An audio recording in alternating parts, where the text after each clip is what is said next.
How's it going, guys? I'm back. I've been busy on this thing. You could fire it up and it would go for the shop if you put it in gear. I can't do a lot more with it right yet. I'm kind of at a point where I'm a little, I'm thinking and thinking, a little, maybe a little, which way do I go? Right. Pretty much now, it's all down to mounting the body, obviously.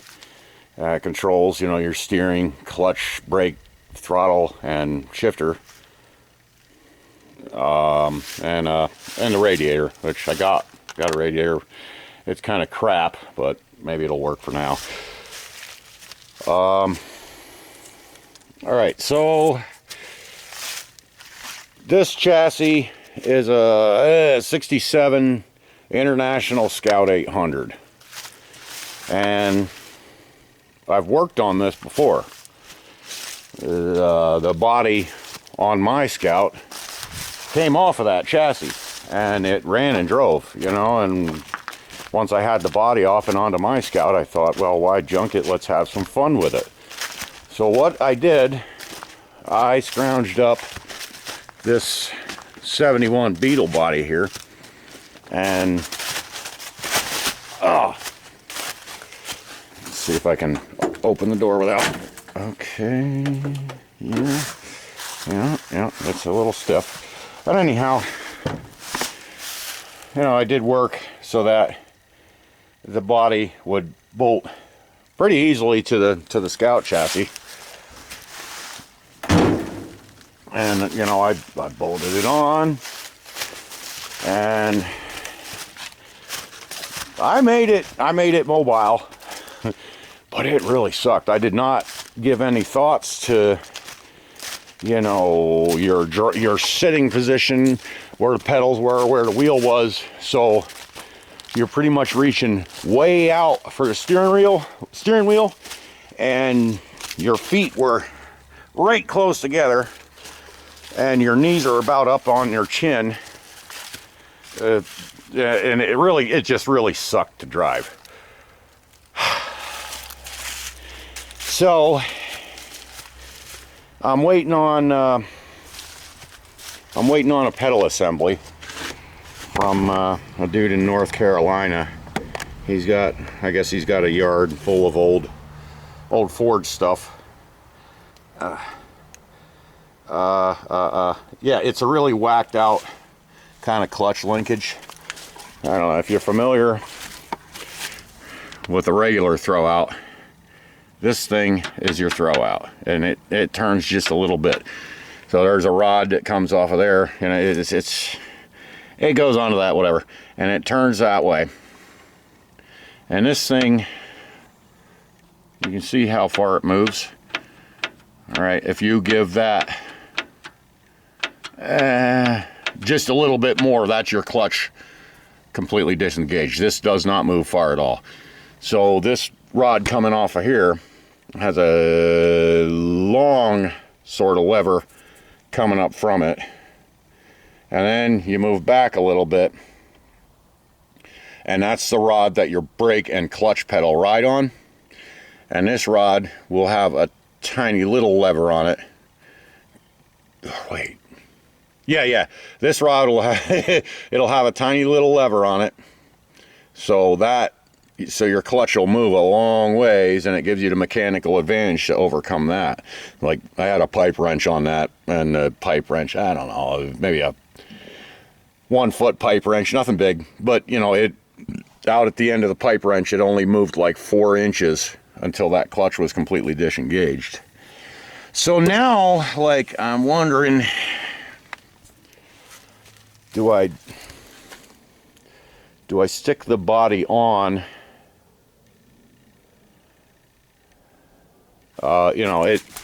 It goes right to these outriggers, and it's not a big whoop to do. It's heavy, of course. It's a body,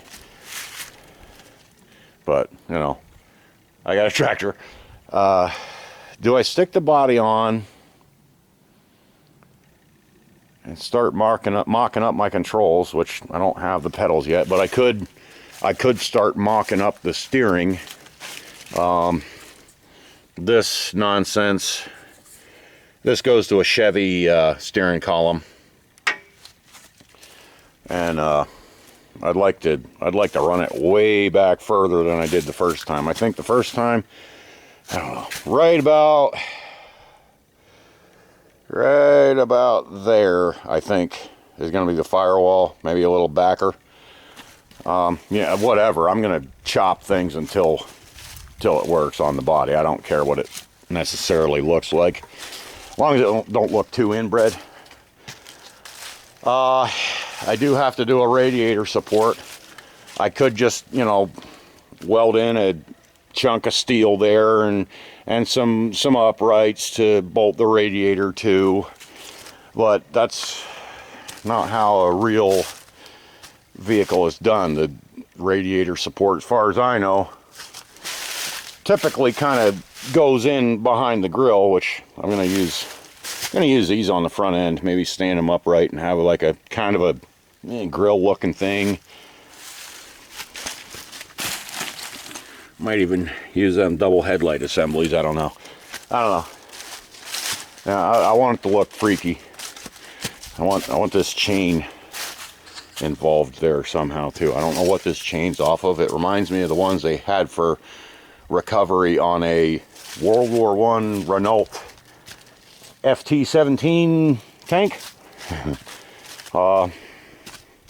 This here, I'm using this to cover the engine, as well as this sort of welding tarp thing, whatever. But this is a body bag. It's an actual body bag. I did a clean out at an EMS guy's house, and I want to incorporate that somehow too. It's a freaking body bag. Maybe something with that bumper. I don't know. Yeah, that's all cosmetic stuff. Mainly, I'm worried about having that body and having a somewhat comfortable position to drive. I'm also gonna, you know, something over that drive shaft, some kind of drive shaft cover or loop or something in case my crap fails. Right there was my mistake. You know, I was an inch short when I cut and spliced the drive shaft, so I had to, you know, and it's fairly all right. It's totally not balanced, but this thing, it'll be lucky to see 20 mile an hour. It's probably never going to see asphalt. Thing about a Beetle, if you're drunk, you close one eye and you squint the other at about 30 yards away, it might sort of look like an old Plymouth Fastback, old Dodge Plymouth Fastback. And what I'd like to do with this hood, now you see people putting V8s in a Beetle all the time, and they either cut holes for the radiator or chop the front off or something. It never looks right. I want to somehow get this hood, you know, to lay flat like regular hoods do. I think I could cut a whole bunch of lines right across the thing, just leave this sort of bottom flange and it would lay. It'd look weird. It looked like a corrugated top kind of, but I think that could work, and then tack it all together. And I don't know, those little horns sticking out the front, those are going to go. Yeah, there's going to be work done. Wouldn't mind having all the glass in it too. I had most of the glass. I had the side windows, and the side windows were sitting in it when I moved the body, and they fell over and smashed. So those might just be pieces of plexiglass, whatever.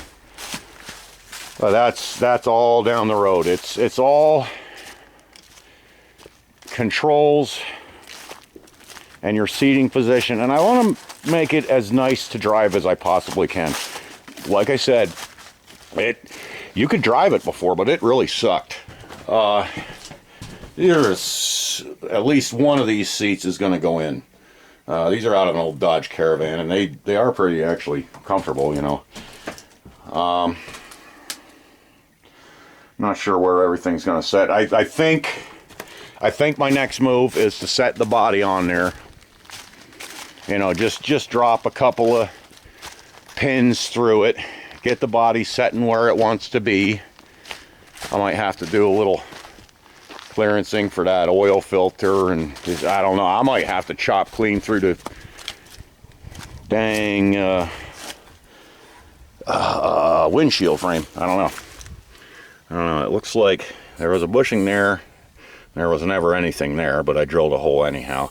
It was a long time since I put this thing together. Then after a while I sold it. Some kid actually bought the damn thing. And he went, you know, it sucked. It sucked.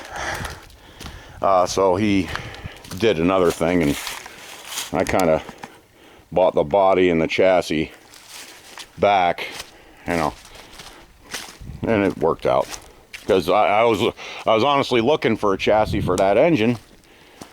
You know, and there's old S10s by the store, but I don't know, I just don't like the look of those coil springs and upper and lower control arms and this and that. I'd love to have a Model A or something like that. You know, I don't have that money. Yeah, anyhow, I was looking for a chassis on Facebook Marketplace, and that freaking thing came up, and I'm like, that looks familiar. You know, I ended up getting it back. So, let me see.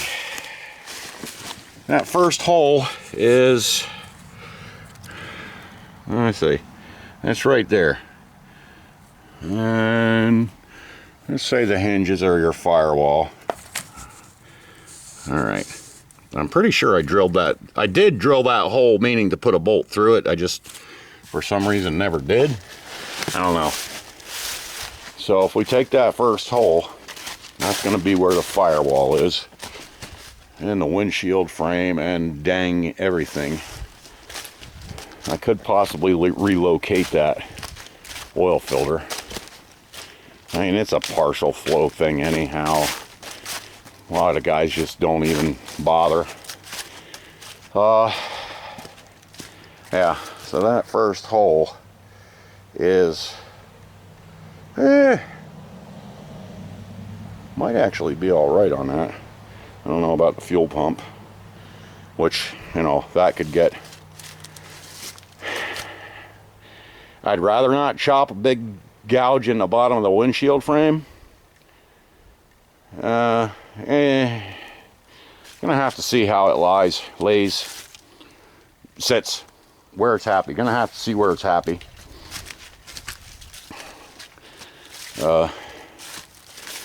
I've been busy since the last video on it, you know. The shifters, I saw one, you know, one of these side loaders, whatever you call it. And it was on this international farm truck, you know, and it had the side shifter things, and the guy, I guess the guy got sick of the column linkage, so he just had two rods, and I don't know, one of them was like first and reverse, and then when you go for second, you put one in neutral, and then you go second and third on the other rod. I don't know which is which exactly. I did figure it out, but I forget. What else? Okay. Here's one that's confusing me a little bit.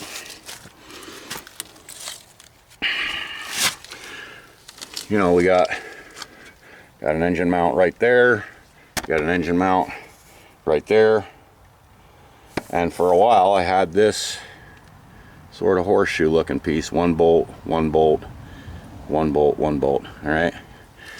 And I didn't know what it was for. I thought it was for like a different car, because this engine came in a block with a bunch of parts and boxes and crap and buckets. Then I saw a picture of this installed on the front of an engine, and you know, forever when I put this engine together, it looked like something was missing there, because there was, you know, 4 empty bolt holes. And you know, this is down here, this is a rubber mount. I don't have it like finalized yet, but I do have it ready to weld on. But just yesterday, a guy on the one page that I'm at, Flathead page on Facebook, says those were for sawmills and generators and this and that. Just chuck it in the woods, don't need it, don't want it. But I kind of put a lot of work in, and not only did I make this little bracket, but I don't know, can you see maybe? I also made that bolt, you know. I kind of hate to not use it, but maybe it won't do any good, but will it hurt it to have it there? I don't know. There's not a lot of room.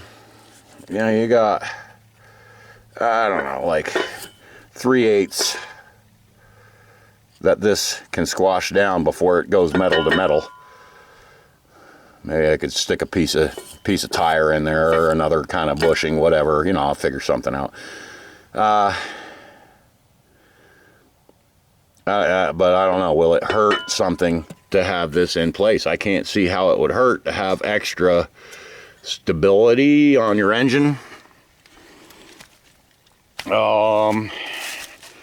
Rear transmission mount. I believe that's pretty dang solid.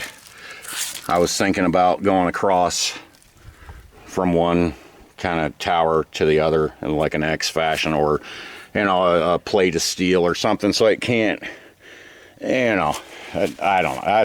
That seems pretty solid to me. The cross member where the engine mounts to, that worries me, because I know whatever happens, this frame is gonna flex, you know, it's gonna flex, and this cross member is built out of some pretty heavy stuff, and it's not gonna want to flex. So is it just gonna start popping my welds? You know, that's kind of why I came like over the frame. Plus it looks a little better than just a big, you know, I don't know. But I came over the frame with that, so hopefully if welds do start popping, like, it'll at least still hold the engine up. The engine don't nosedive into the ground and it's a real disaster. At least I can, you know, maybe coast the thing home, or tell it whatever. Pretty much all the welding I've done on this is just these old, I don't know, like 1/16 6011 rods, and they are like moldy and crappy looking, and you can probably tell that vertical is not my game on a stick. You know, I'm having fun with it. The 6011 rods leave this real hard, thin slag. It's hard to get off, but you know, I got a bunch of them, so may as well try to get familiar with them. Actually, I did the welding on the Driveshaft with the 6011s as well. I forget, there's been some places where I wanted to use my 6013s and 7018s, you know, 7014s, stuff that I'm familiar with. Oh, when I welded this cross member together, that was all 6013. When I welded these onto there, that was 6013. Some of these verticals are 6013. This is 6011. Like, you can tell, I don't know, they just look weird, and the rods even sound weird. It's weird. But the 6013s, the 7014s, the 7018s, and the 6011s are all out of the same little container sort of thing in the back of my shop, and they're all been stored improperly. Nothing has been in a rod dryer or anything. It's just this little thing in the back of my shop, and it's got, like, you know, pigeonholes and a bunch of freaking rods in it. I got some Certanium rods. Whenever I see them sort of mixed in with the other ones, I pull those out. The little clover there, and there's also a smiley face on the underside of that cross member. My son was out here. I had him out here watching me weld, and he liked chipping slag on the 6013. You know, you lay a nice bead on that, and it just kind of peels right off, and he liked chipping the slag. So, you know, he's out there with a hood, and he's watching me, and he asked me, can we put a smiley face on it? Oh, well, heck yeah, we can. Watch this. You know, and then he's like, hey, can we put a clover on it? Well, sure. You know, hey, that kid, it's a fight to get him off of the laptop or off his phone. You know, he's 7 years old, and he doesn't want to do nothing but play Minecraft and online games and stuff, which, you know, I love video games myself. I'm a junkie for it, but you got to get out and do now and then. So yeah, he was actually showing interest in part of the process, you know, asking me if we can do the smiley face and the clover, and, you know, hey man, I'm happy to oblige. Oh man, I don't know what else. Controls. Oh, let's see. Pedals and steering wheel. Seating position. I don't know if I'll ever have. I doubt I'll have anything ever ideal on this. But, you know, the last time I put this together with the Scout engine, it was miserable. It was miserable, and I'd like to be able to have some fun when I drive this. That drive shaft, I don't know, man. I don't know. I did a couple, and they seem to hold. You know, when I splice them, where am I? There I am. When I splice them, I turn a piece of stock that's pretty much it's an interference fit, press fit, la-di-da. You know, you gotta jam it in there pretty good. And that really helps to line your shaft up. Like if I put this on the lathe, it'd probably show, I don't know, 20 thousandths run out. But, you know, there's been a lot worse. And that's how I do it. And of course, I clocked this joint and that joint, you know, one standing up and one laying flat. I guess if you clock those the wrong way, your drive shaft starts doing some weird crap on you, damaging stuff. Exhaust is another question for down the road, but exhaust, of course, it's duals. Of course, there's absolutely no choice but duals. Is it dual straights? Is it duals with glass packs? Is it duals with actual mufflers on it? Because yeah, even with mufflers on it, you know, I want the two pea shooters coming out the rear. But even with mufflers on it, I think it would still just sound nice, you know. And it's gonna look obnoxious. I don't know if I want it to be loud. I don't know. I mean, a flathead just sounds amazing no matter what you got hooked to it. But I think if it, I kind of think people are going to look at this and they're going to expect it to sound, you know, loud and death trap and all that. And if I put mufflers on it and it sounds like, you know, classy, that'd kind of trip people out. Glass packs or low restriction mufflers, you know.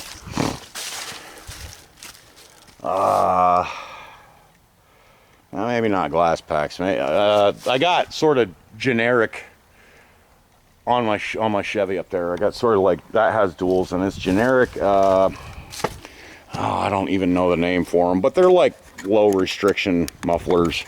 If you look up Summit turbo mufflers, that's pretty much what I got. You know, they were cheap. They were la la la, but it sounds nice. But the thing is, when it's idling, yeah, you can hear it. You can hear it idling. But it's not obnoxious. When you get on it, when you rev it or something like that, it'll sound off, but it's not obnoxious. And cherry bombs, I don't know. I don't know, they might be a little ragged for me. Oh, I'm waffling and waffling. But that's my place. I'm a little, you know, I gotta think a lot. But I think my next move is to set the body on there and see how things look from there.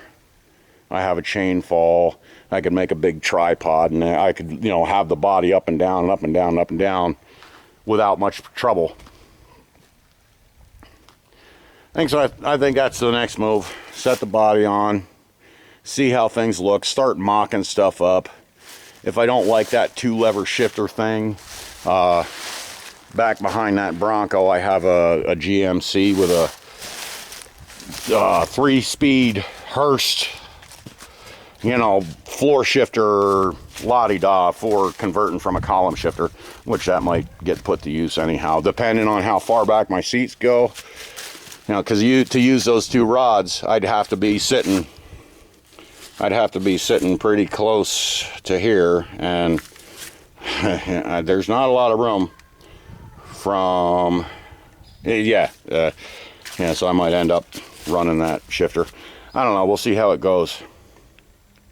I guess I'll stick the body on. If anyone else has opinions, you know, I am totally open to suggestions. Yeah, and besides that, you know, wouldn't mind having a divorce transfer case so I could run that front axle, but for now, it'll be mobile, you know. We can even weld the spiders on that rear end and whatever. All right, I guess that's, holy crap, this is 26 minutes of just blah blah blah. All right, well, that's where I'm at with this thing. And okay, take care, guys. Have a great friggin' day, and thank you for watching.